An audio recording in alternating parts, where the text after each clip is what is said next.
Olá, caros amigos do YouTube, eu sou Kátia Magalhães e sejam todos muito bem-vindos ao canal Chá com Debate, seu espaço de interlocução livre e democrática na internet.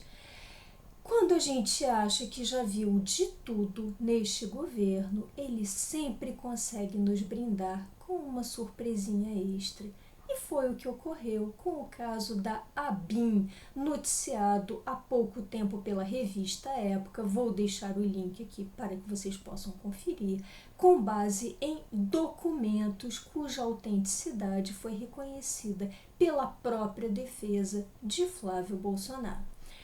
Como mostrado em um desses documentos, a ABIN, instituição de Estado, ou pelo menos que deveria sê-lo, foi utilizada, ou melhor, foi abusada para atuar na defesa de Flávio Bolsonaro. Tanto assim que em uma das peças dessa documentação trazida pela revista Época, consta com todas as letras como finalidade de um dos documentos,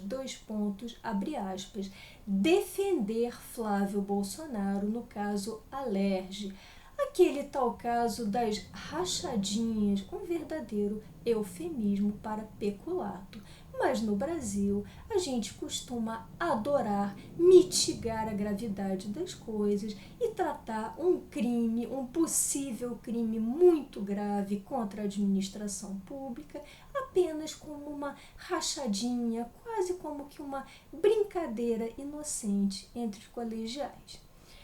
Mas voltando a esse caso da ABIN, reitero eu, uma instituição de Estado, segundo a revista Época, tudo teria começado no último dia 25 de agosto, quando o senhor Alexandre Ramagem, atual diretor da ABIN, aquele mesmo amigo de longa data do clã Bolsonaro e que o nosso presidente havia tentado colocar à frente da Polícia Federal, felizmente não conseguiu.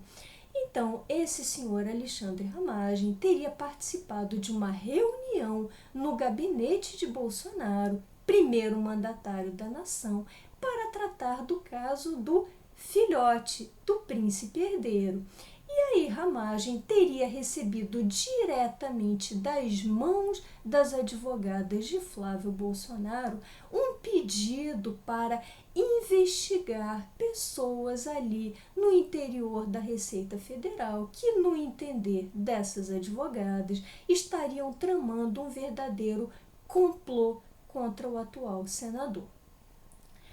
A partir de então, segundo ainda a revista Época, a ABIN teria dedicado muito tempo para a preparação de verdadeiros relatórios de defesa, ou melhor, de orientações muito detalhadas fornecidas à defesa de Flávio Bolsonaro, para que esta pudesse lograr mais êxito no caso do cliente, ou em outras palavras, para que Flávio consiga se safar o mais rápido possível das garras da justiça.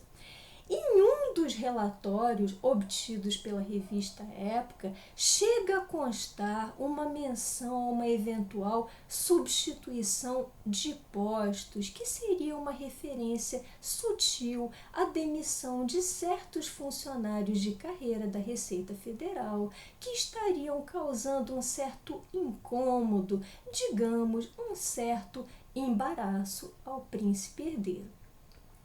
Leiam a reportagem e talvez vocês fiquem tão ou mais escandalizados que eu com o ocorrido. Reitero, relatado a partir de documentos obtidos pela revista.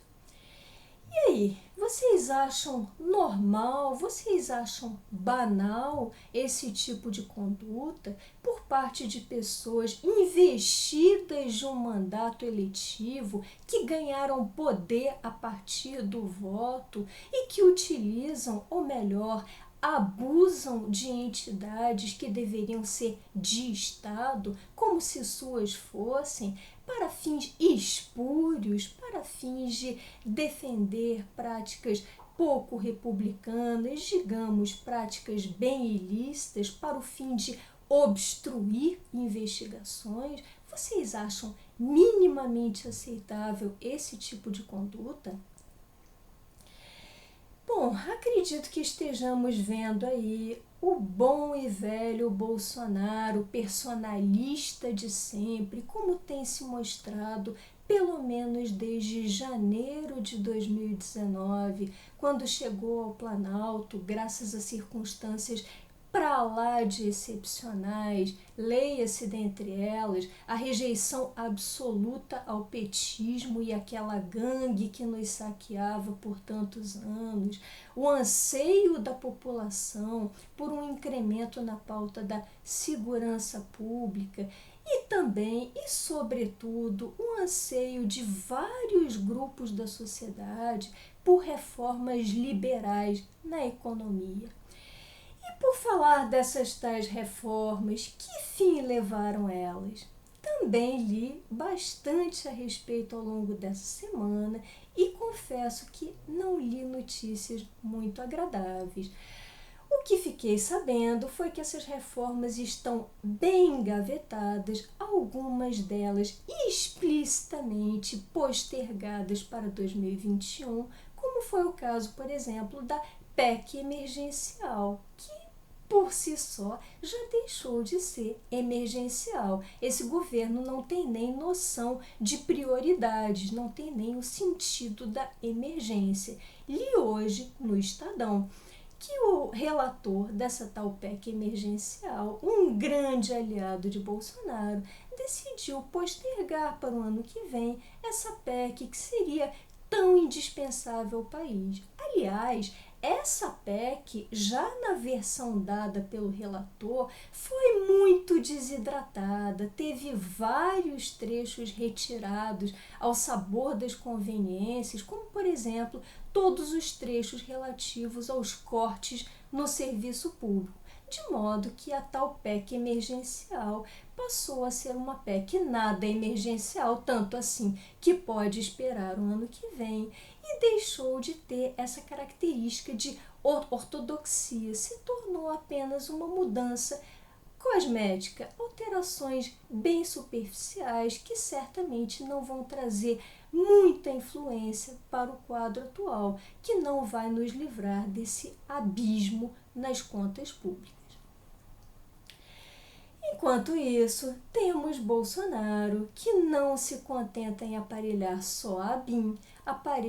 tenta aparelhar todos os outros órgãos de Estado, como, por exemplo, a Anvisa, que ele tornou seu verdadeiro cercadinho, aparelhou, encheu de funcionários militares, nada especializados no ramo da saúde, e está, como já o faz há quase 2 anos, negligenciando, menosprezando os interesses da saúde da população. Tanto assim que não fez qualquer tipo de programa sério para vacinação, nada disso. Ele zomba das vacinas, ele zomba da ciência, ele zomba das máscaras, ele nos deixa expostos o tempo todo a esse vírus terrível, ele nega a realidade dos fatos, e quando os casos no país voltam a recrudescer, quando temos emergências hospitalares, quando temos superlotação nos leitos hospitalares,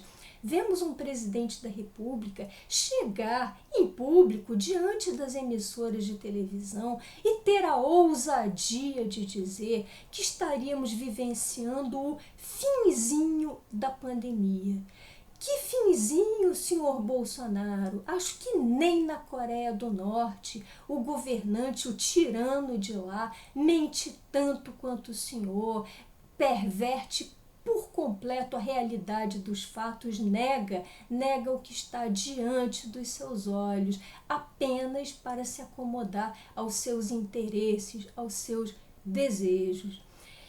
E aí pergunto a vocês, será que vamos esperar que Bolsonaro, esse soberano que parece reinar sem limites, aliado ao centrão, aliado à pior escória da nossa política, que nomeou ao STF Cássio Nunes, uma figura da qual tenho tido que falar tanto aqui nesse canal, com enorme desprazer, mas tenho tido que abordar, vocês acham que Quanto tempo será que Bolsonaro vai levar, esse líder despótico, sem limites, para tentar, por exemplo, alterar o nome do país, como fez Trujillo lá na América Central nos anos 30, que transformou a República Dominicana na República de Trujillo? Tudo ali na República Dominicana tinha o rosto, tinha a face de Trujillo, era quase que uma manifestação da personalidade do ditador. E percebemos o mesmíssimo personalismo, o autoritarismo de Bolsonaro, que na última segunda-feira chegou a promover no Palácio do Planalto uma exposição em plena pandemia, em plena crise econômica gravíssima. Vejam vocês, uma exposição que ele achou muito relevante das roupas que ele e a senhora Michele teriam usado durante a posse. Esse foi um verdadeiro evento, causou um frisson no Palácio do Planalto, com a presença de ministros de Estado, autoridades. Acho que Luís XIV, lá em Versailles, lá na Versailles do século XVII, teria inveja do poder de Bolsonaro, de todo esse autoritarismo e de todo esse personalismo que não aguentamos mais. Acho que é muito bom que as instituições, ou o que tiver sobrado delas, acordem antes que seja tarde demais, antes que Bolsonaro não apenas troque o nome do país, mas troque toda a nossa estrutura ou os restos dela, o que tiver sobrado dessa democracia tupiniquim bem falida. Vamos acordar, vamos nos insurgir contra tudo isso e aproveitar o espaço das redes para continuar fazendo muito barulho. Bom, essas eram as reflexões que eu gostaria de compartilhar com vocês hoje. Se tiverem gostado desse vídeo, deixem seus likes, comentem. Por hoje me despeço e até o próximo Chá com Debate.